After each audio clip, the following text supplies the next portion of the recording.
And today, we're diving deep into a thinker who really went for those foundational ideas about right and wrong. Immanuel Kant, right. We're talking about his fundamental principles of the metaphysic of morals. Yep, that's the one. And think of this, like this deep dive as your all-access pass to some of the core concepts in uh, moral philosophy. Okay, so Kant, he throws out this huge question right at the beginning, and it's a question that we're going to be wrestling with throughout this whole deep dive. What is the absolute, the ultimate, the one thing that is good no matter what, like the gold standard of goodness? And then how do we even figure out what our duties are, what the right thing to do is? Yeah, and it's a tricky question for sure.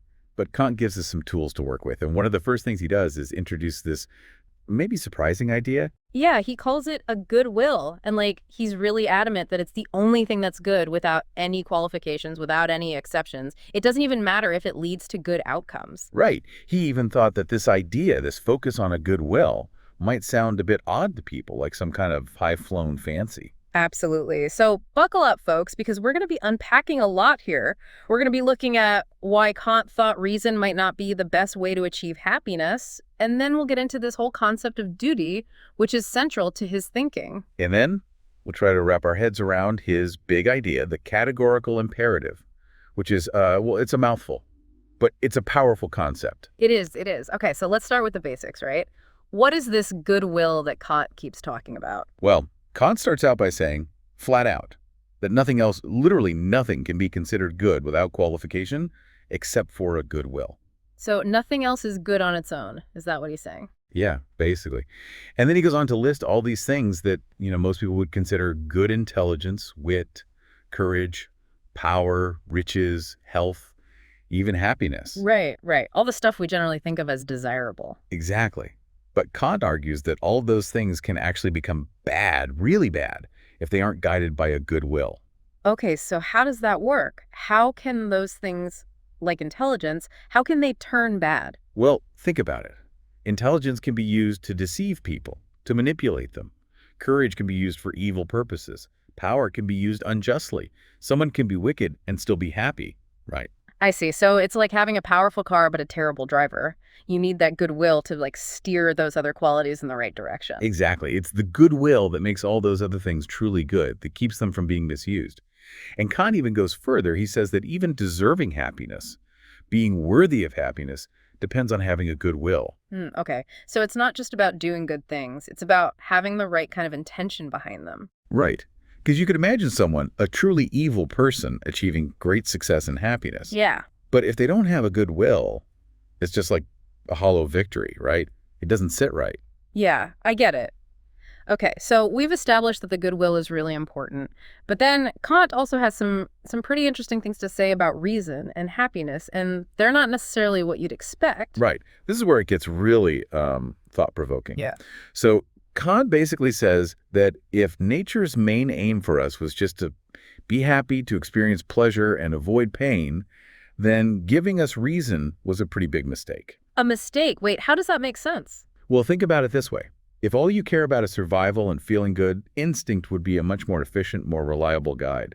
Instinct is just automatic. It's built in. You don't have to think about it. Right, but reason makes us, second guess ourselves. Exactly. It makes us overthink things. It makes us doubt ourselves, and it can lead to a lot of anxiety and uncertainty. And Kant observed that often the more we cultivate our reason, the more we try to use it to achieve happiness, the less satisfied we actually become. That's so true. I've definitely experienced that myself. Overthinking something just makes it worse. Yeah, yeah. And Kant even talks about something called nosology, which literally means hatred of reason. It's this idea that people can come to despise reason because they feel like it's brought them more trouble than happiness. So are you saying that reason is bad? That we should just ignore it and go with our gut feelings? No, not at all. Kant isn't saying that. He's just saying that reason has a higher purpose than just making us happy. Okay, so if reason isn't primarily for happiness, then what is it for, according to Kant? Kant says that the true purpose of reason is to produce a will that is good in itself. Not good as a means to some other end, like happiness, but good for its own sake. So it's about developing that goodwill we were talking about earlier. Exactly. And this goodwill, for Kant, is the supreme good. It's the foundation of everything else. But wouldn't that mean that, like, sometimes being moral might actually require us to sacrifice our own happiness? Yeah, that's exactly what Kant is saying. He suggests that nature isn't doing a bad job if our pursuit of this unconditional good, this goodwill, sometimes gets in the way of our happiness. Wow. Okay. That's a pretty radical idea. It is, but it's also, I think, a really profound one. Okay, so we've got this goodwill, which is the ultimate good. And we've got reason, whose job it is to cultivate that goodwill. And then you mentioned duty. How does that all fit in? So Kant argues that the concept of duty actually includes the idea of a goodwill, but it brings it out more clearly, more distinctly. How so? Well, duty, by its very nature, involves overcoming obstacles, facing challenges. And it's in those moments when we're struggling to do what's right that the goodwill really shines through. Okay, can you give me an example of what you mean? Like what kind of obstacle? Sure. Let's say there's a philanthropist, someone who gives a lot of money to charity. Now, if this person is naturally inclined to be kind, if they genuinely enjoy helping others, then their actions are certainly in accordance with duty. They're doing good things. Right. But Kant would say that those actions don't necessarily have true moral worth Wait, why not? because they're doing it out of inclination, out of a natural desire to help. It feels good to them. And that's fine. There's nothing wrong with that. But it's not the highest form of moral action. So it's not enough to just do the right thing. You have to do it for the right reasons. Exactly. Now, imagine a different philanthropist, someone who's going through a really hard time personally. They're feeling down. They're not really feeling very sympathetic to others, but they still force themselves to act charitably, to give to those in need, simply because they believe it's their duty. So they're doing it even though they don't really want to. Right. And that's where Kant sees the true moral worth. It's in that struggle and that overcoming of our natural inclinations that the goodwill is truly revealed. Okay, so it's like the harder it is to do the right thing, the more moral worth it has. Well, it's not exactly about how hard it is. It's about the motivation. It's about acting out of duty, out of respect for the moral law, rather than just following our desires. So even if I try to do something good but I fail, if my intention was pure, if I was acting out of duty, then my action still has moral worth. According to Kant, yes. The moral worth is in the willing, in the intention, not in the outcome. Okay, so I'm starting to get a sense of how Kant sees duty. Now, he also talks about these three propositions of morality. What are those all about? Right. So the first proposition, as we've already kind of touched on, is that an action must be done from duty in order to have any genuine moral worth. Okay, that makes sense. What about the second proposition? The second proposition states that an action done from duty gets its moral worth, not from the purpose that's to be attained by it, but from the maxim by which it's determined. The maxim. What's that? It's like the principle behind the action, the rule you're following when you make the decision to act. So it's not about the outcome, it's about the intention, the underlying principle. Okay, so let me see if I understand this. It's like, even if I try to do something good and it ends up having bad consequences, if I was acting according to a good maxim, then my action is still morally good. That's basically it. It's about the principle that's guiding your will, not about whether you achieve your desired outcome. And the third proposition follows directly from the first two. It states that duty is the necessity of acting from respect for the law. Respect for the law. What kind of law are we talking about here? Not just any law, not like traffic laws or something. Kant is talking about the moral law itself. Okay, so like an inherent sense of right and wrong. Exactly. It's about respecting the principle itself, the idea that there is a universal moral law that governs our actions. And when we act from duty, it's because we recognize and respect that law. So it's like we're putting aside our own personal desires, our own inclinations, and submitting to this higher moral law. Right. And Kant says that when we act from duty, it's not because we're drawn to the object of the action or because we're trying to achieve some particular outcome. It's purely out of respect for the law itself. That's pretty intense. It is. It's a demanding ethical system, for sure. So we've got these three propositions, and they all point towards this idea of acting from duty out of respect for the moral law. Now, let's get into the big one, the thing Kant is probably most famous for, the categorical imperative. What is that all about? So the categorical imperative is essentially Kant's answer to the question of what kind of law must determine the will in order for it to be good absolutely and unconditionally. Like, what's the fundamental principle of morality? And it's categorical because... Because it applies to us categorically, meaning without exception, no matter what our goals are, no matter what the circumstances are. It's a command from reason itself. Okay, so what's the first formulation of this categorical imperative? It goes like this.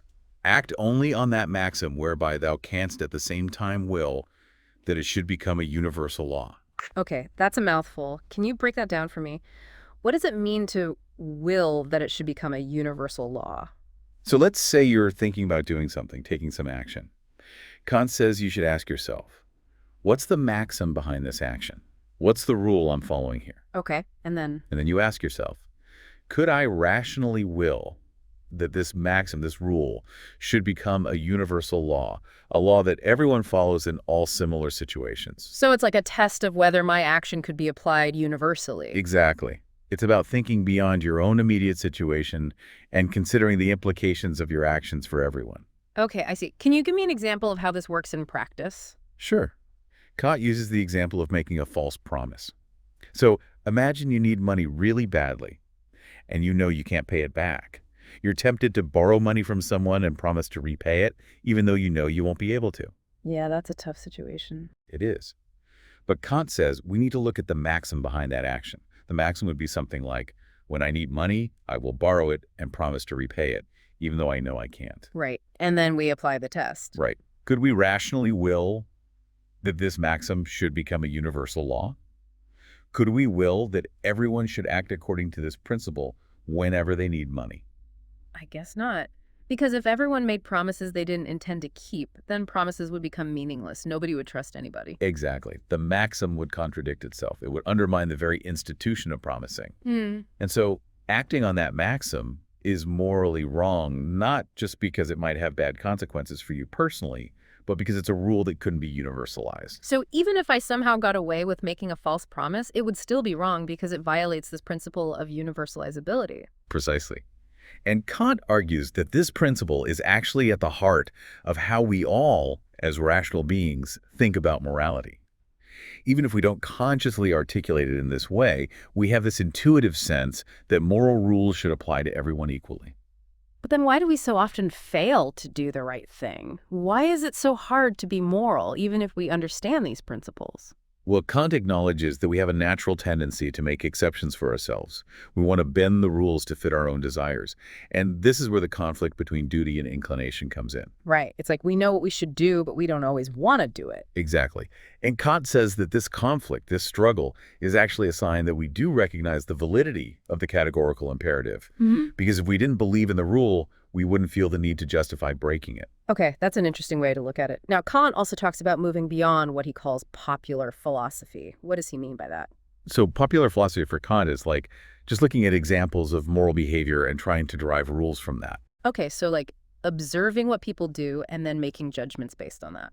Yeah, and Kant thinks that's not enough.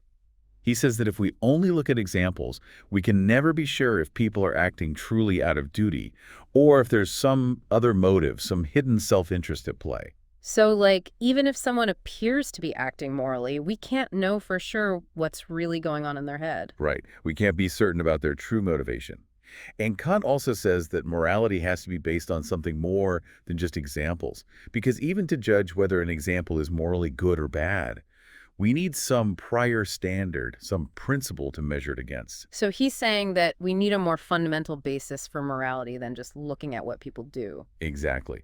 And he argues that this basis must be found in pure reason, independent of any particular experiences we have. Okay, so this is where the metaphysic of morals comes in. Right. Kant thinks we need a separate branch of philosophy that deals specifically with the principles of morality, a philosophy that's grounded in reason alone. And why is it so important that these principles be grounded in pure reason? Because Kant believes that that's what gives them their authority, their universality. If they were based on our experiences, on our feelings or desires, then they wouldn't be truly binding on all rational beings. I see. So it's about finding a foundation for morality that's objective and universal. Exactly. Now this brings us to the concept of imperatives, which Kant sees as commands of reason. Okay, and he makes a distinction between hypothetical and categorical imperatives, right? Yes. So hypothetical imperatives are essentially if-then statements. They tell you what you should do if you want to achieve some particular goal. So, like, if you want to lose weight, then you should eat less and exercise more? Exactly. It's a conditional command. If you don't care about losing weight, then the imperative doesn't apply to you. And Kant divides hypothetical imperatives into two types: imperatives of skill and counsels of prudence. Okay, what's the difference between those? Imperatives of skill tell you how to achieve any possible purpose you might have. So if you want to learn to play the piano, there are certain things you need to do. Right, you have to practice, you have to study music theory, and so on. Exactly. Counsels of prudence, on the other hand, are specifically about how to achieve happiness. So, like, if you want to be happy, then you should be kind to others. Yeah, that could be one. But Kant points out that happiness is kind of subjective, right? What makes one person happy might not make another person happy. So counsels of prudence are more like general guidelines than strict commands. Okay, that makes sense. So what about categorical imperatives? Categorical imperatives are different. They command certain actions without any reference to a goal or purpose. They're just like absolute commands of reason. So it's not if you want X, then do Y. It's just do Y. Right. And the categorical imperative is the supreme principle of morality, according to Kant. It tells us what we ought to do simply because it's the right thing to do, not because it will get us something we want. And this categorical imperative has different formulations, right? We already talked about the one about universalizability. Yeah, and another formulation is this: act as if the maxim of thy action were to become by thy will a universal law of nature. Okay, so it's like, imagine my action becoming a law that governs how the whole universe works. Right. And Kant says that if the maxim of your action can't be conceived as a universal law of nature, then it's morally wrong. Can you give me an example of how that would work? Sure. Let's go back to the example of making a false promise. If everyone made promises they didn't intend to keep, then the whole system of promising would break down. It would be like a law of nature that promises are always broken. And that would just be absurd. Right. Yeah, it would be chaos. Exactly. So the maxim, make false promises when it's convenient, can't be conceived as a universal law of nature, and therefore it's morally wrong. Okay, I see how that works. Now, Kant also has a third formulation of the categorical imperative, which focuses on the idea of treating humanity as an end in itself. Right. This one is often phrased like this: act in such a way that you treat humanity, whether in your own person or in the person of any other, always at the same time as an end, and never merely as a means.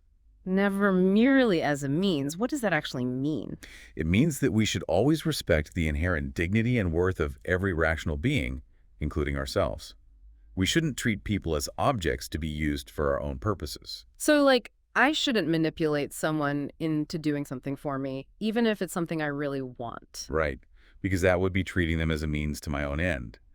And Kant says that rational beings have an intrinsic worth, an absolute value that sets them apart from mere objects. Okay, so I'm starting to get a sense of the different ways Kant formulates the categorical imperative. And he also connects this idea to the concept of freedom, right? Exactly.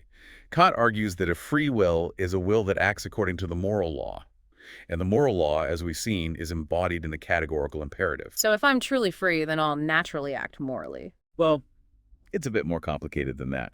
But the basic idea is that freedom and morality are interconnected.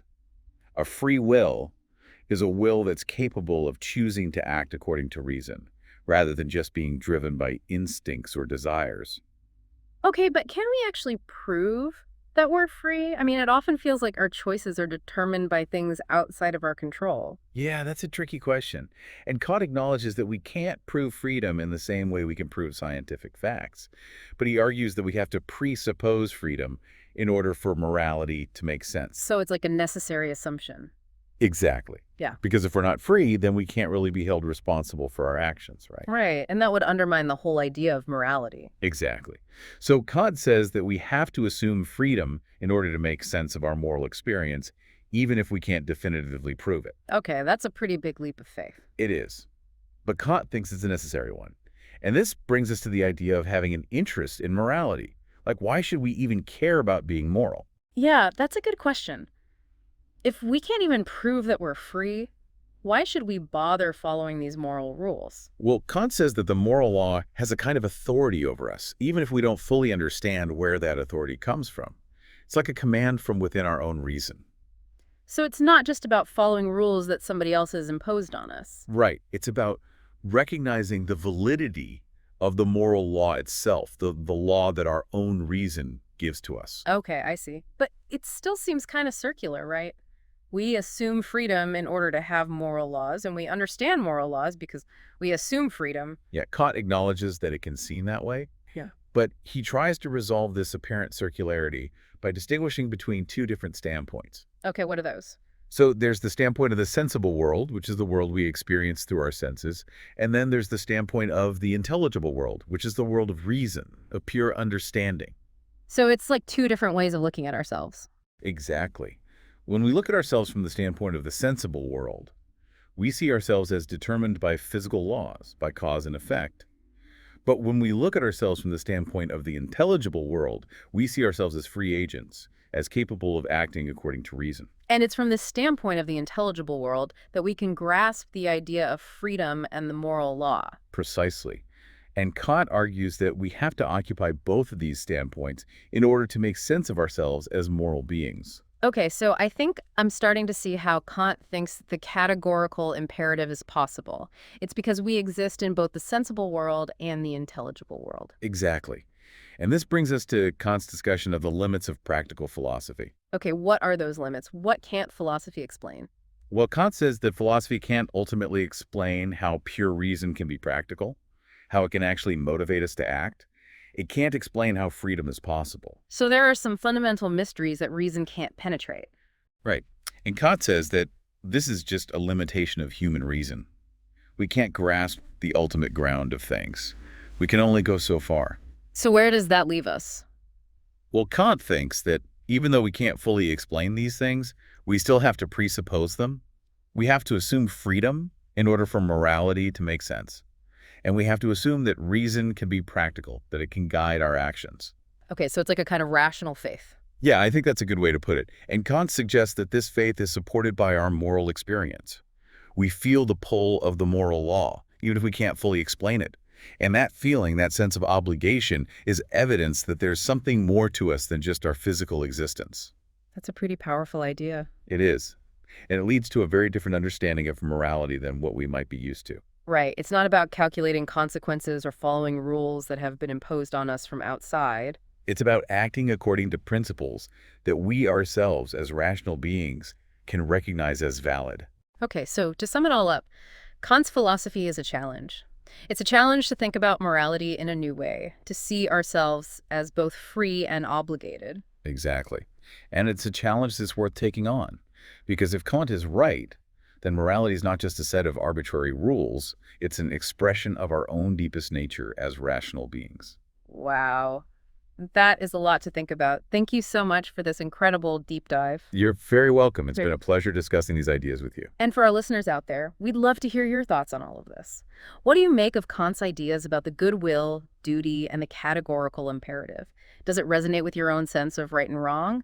Or does it seem too abstract, too demanding? Let us know. And in the meantime, keep thinking, keep questioning, and keep diving deep.